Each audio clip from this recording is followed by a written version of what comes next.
This is the story of Zootopia's first ever police bunny, Judy Hopps, and her unlikely ally, Nick Wilde. You can read along with me in your book. You will know it is time to turn the page when you hear this sound.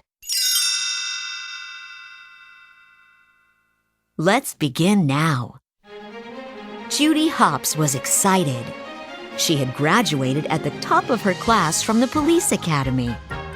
Now she was leaving her family's farm and going to the bustling city of Zootopia. She was going to be the city's first ever bunny cop. No one believed a bunny could make a good cop, but Judy was determined to prove them wrong.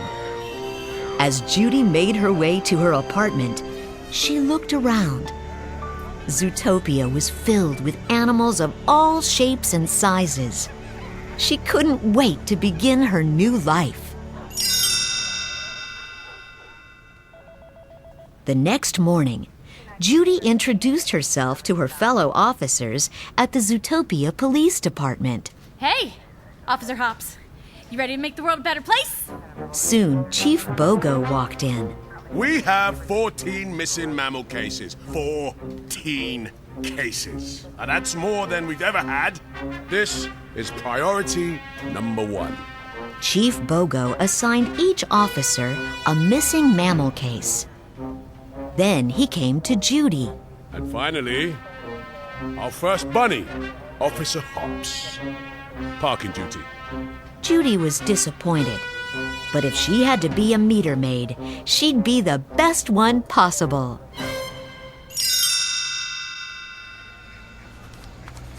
Judy was writing parking tickets when she saw a fox entering Jumbo's cafe.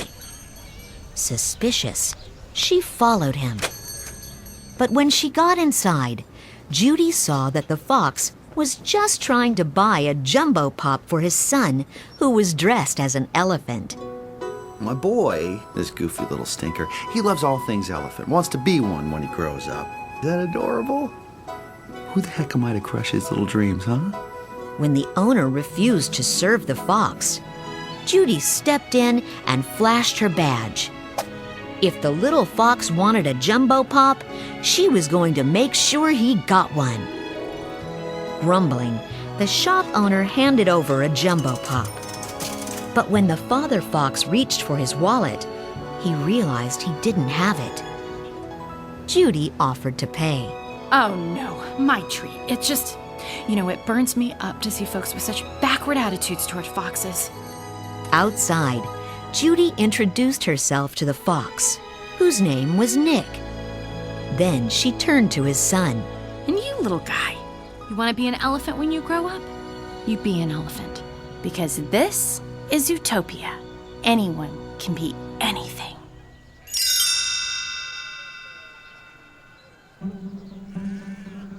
Later, Judy saw Nick and his son on the sidewalk. It turned out Nick's son was not a child at all. He was an adult fox. The pair had fooled Judy to get a free Jumbo Pop.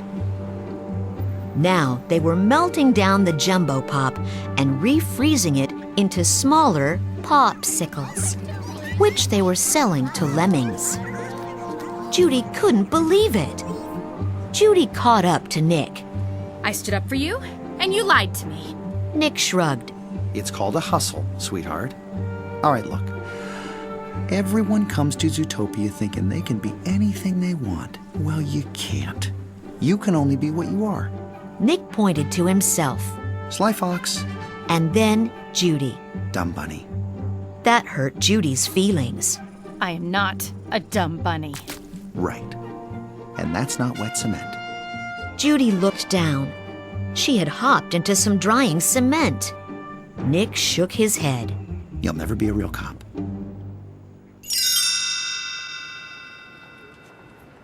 The next day, a pig ran up to Judy.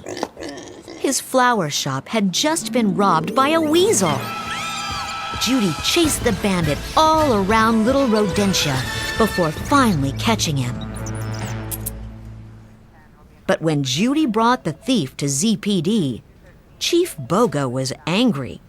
The chase had caused a lot of damage.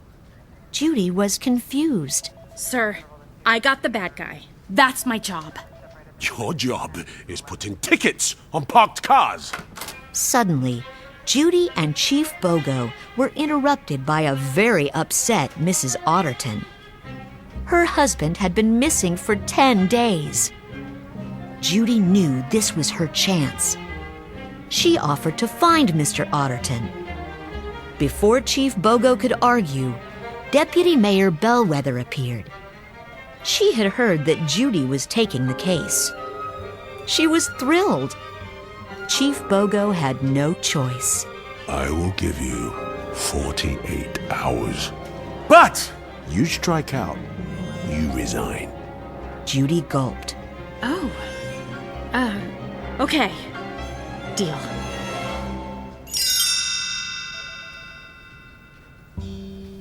Judy's only clue in the case was a photo of Mr. Otterton.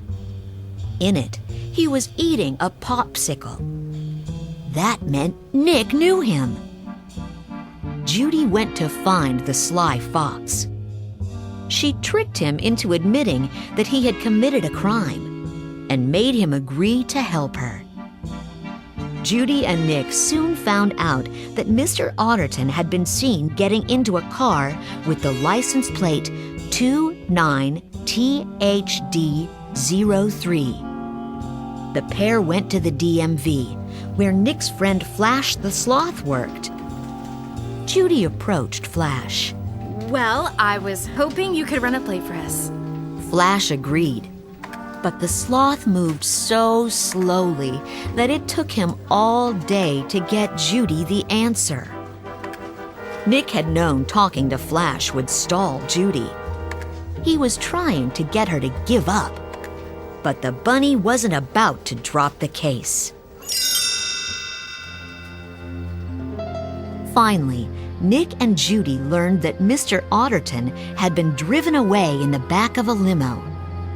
The duo tracked the limo to a parking lot. When they looked inside, they were shocked. The back seat was ripped to shreds. The two went to find the driver, a jaguar named Mr. Monches.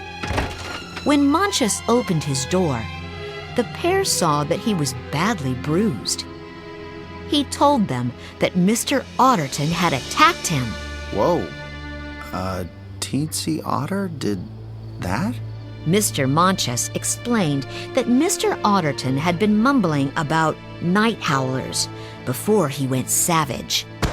Suddenly, Mr. Monches dropped to all fours. Without warning, he lunged at Judy and Nick. He had gone savage too. Nick and Judy tried to capture Mr. Monches, but he had escaped. When they explained to Chief Bogo what had happened, he demanded Judy's badge. Before Judy could agree, Nick stepped forward. Here's the thing, Chief. You gave her the 48 hours, so technically we still have 10 left to find our Mr. Otterton. And that's exactly what we're going to do. So, if you'll excuse us, we have a very big lead to follow and a case to crack.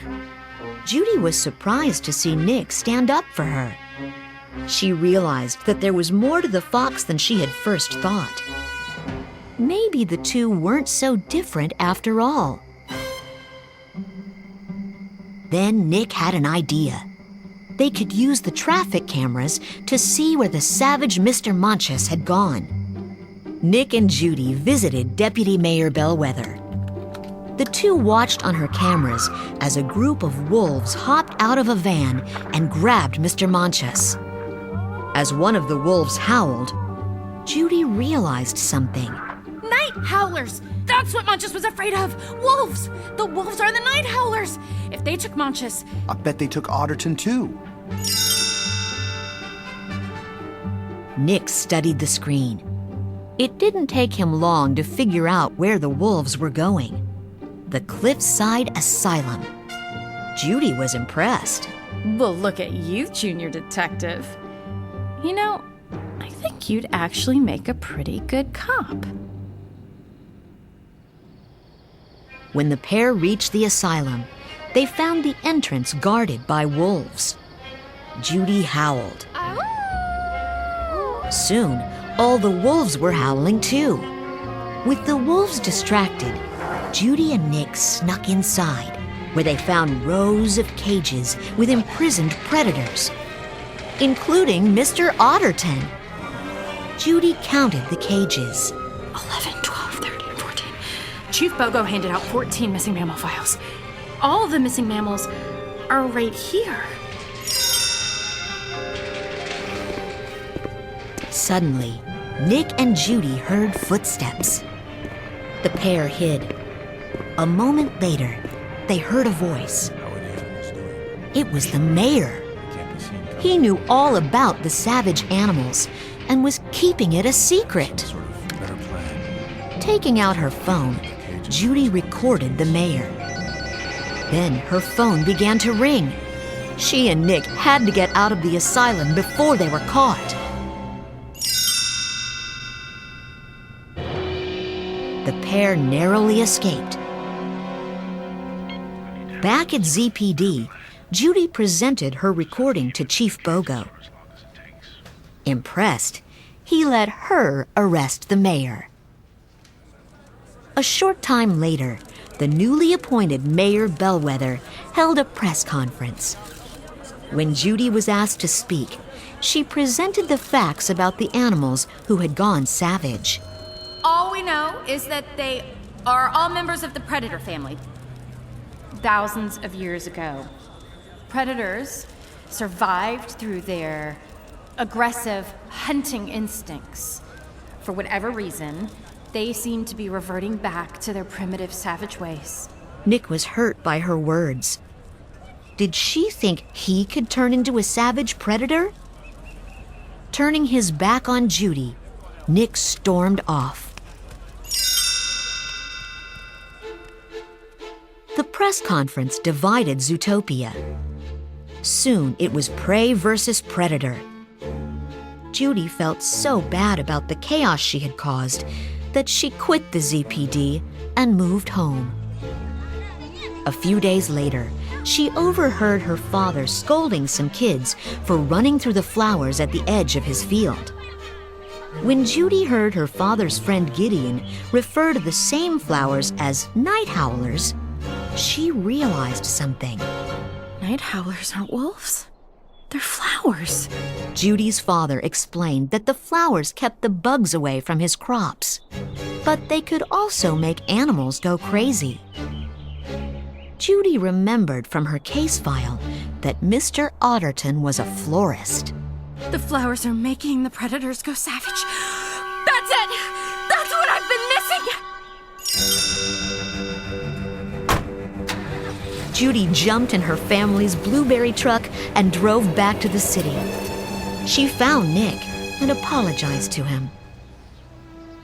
I was ignorant and irresponsible and small-minded. I have to fix this. But I can't do it without you. Nick knew Judy was sincere. He forgave her. Judy told Nick what she had learned about the flowers.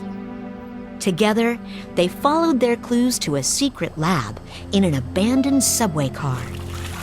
Inside, a group of rams were turning night howlers into poison pellets they could shoot at predators to make them go savage. Judy knew what they had to do. We need to get this evidence to the ZPD.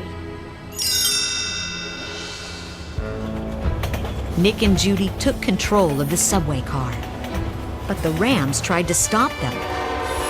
After almost colliding with another train, their train derailed and caught on fire, destroying the flowers. Nick held up a case with a gun and a night howler pellet inside. They still had their evidence.